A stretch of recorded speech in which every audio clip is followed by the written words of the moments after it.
If my father wanted to humiliate me, he succeeded perfectly. A political marriage to a creature from a primitive death world, and there he stands, my newly bonded husband. Callan, looking as delicate as a dried leaf in winter. I've studied his species, these humans. They look soft. No armor plates. No claws. No thermal spines or natural weapons.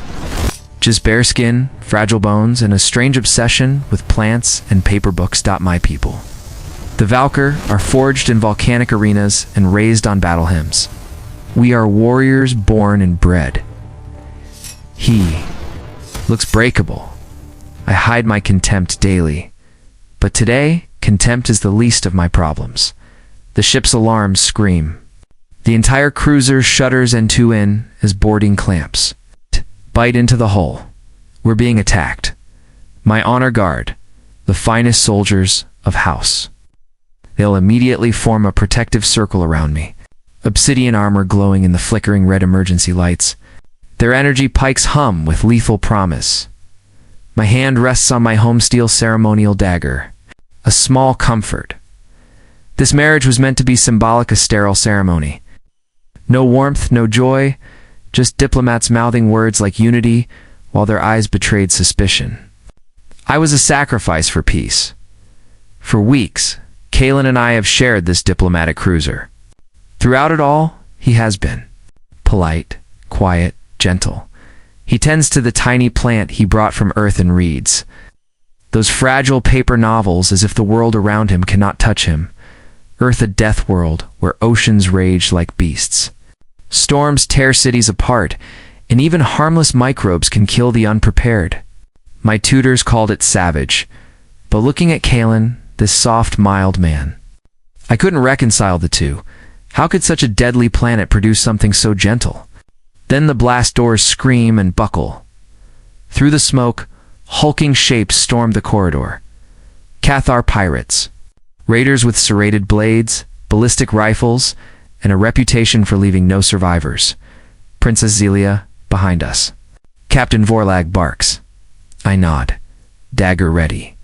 My pulse pounds. Callan remains by the viewport, impossibly calm. The stillness of prey, accepting its fate. I'm certain he'll be the first to die. The pirates waste no time. Gunfire erupts, bullets ricocheting off my guard's pikes as the first clash begins.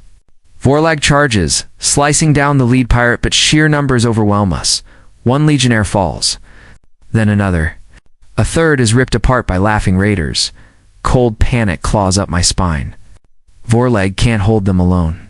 We're moments from being overrun. I grip my dagger. They will not take me alive. And then Callan moves. No roar. No battle cry. Just a quiet step forward as he says, calmly, Zelia, behind me. Before I can protest, he places himself between me and death. A pirate charges him, club raised high. I flinch, waiting for the sickening crack of bone. Instead, there's a snap, wet sharp and a gasp. I open my eyes. The pirate lies screaming, his arm bent in an impossible direction. Callan holds the iron club. His face is no longer gentle. It's carved from stone. His eyes burn with something primal. Something terrifying, not prey. Predator, the man I dismissed. As fragile, just broke a pirate's arm with his bare hands. And he's only getting started. What follows is not a battle, it's a massacre. Callan moves like a storm given. Flesh no, wasted motion. No hesitation. He shatters a raider's knee, then crushes another's throat. He rolls, grabs the dead pirate's rifle, and fires disciplined, precise bursts. For shots.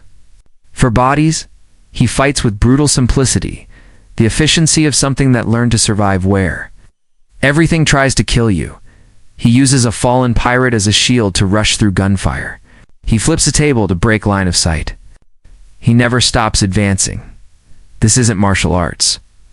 This is natural selection made human. Vorlag duels the pirate captain, a brute nearly double Callan's size. The axe rises for the killing blow, a single gunshot cracks. The axe drops from a ruined hand. The captain roars. charging Kalen like a furious beast. Kalen simply waits.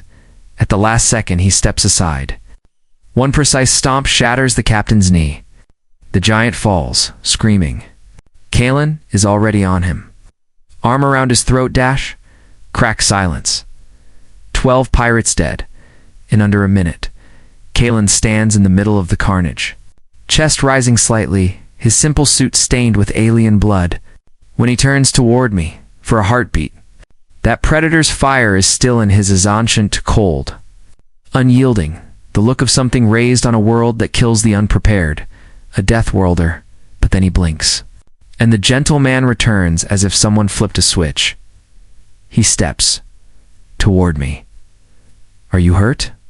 he asks softly, as if he didn't just dismantle an entire boarding party. My dagger suddenly feels like a toy. My father didn't marry me too. A weakling, he sent me a force of nature, a creature that walks softly, but carries the strength to tear monsters apart. This marriage was meant to end a war. But now, shaking in the aftermath, staring at my impossible husband, one question explodes through my mind. What else are humans truly capable of?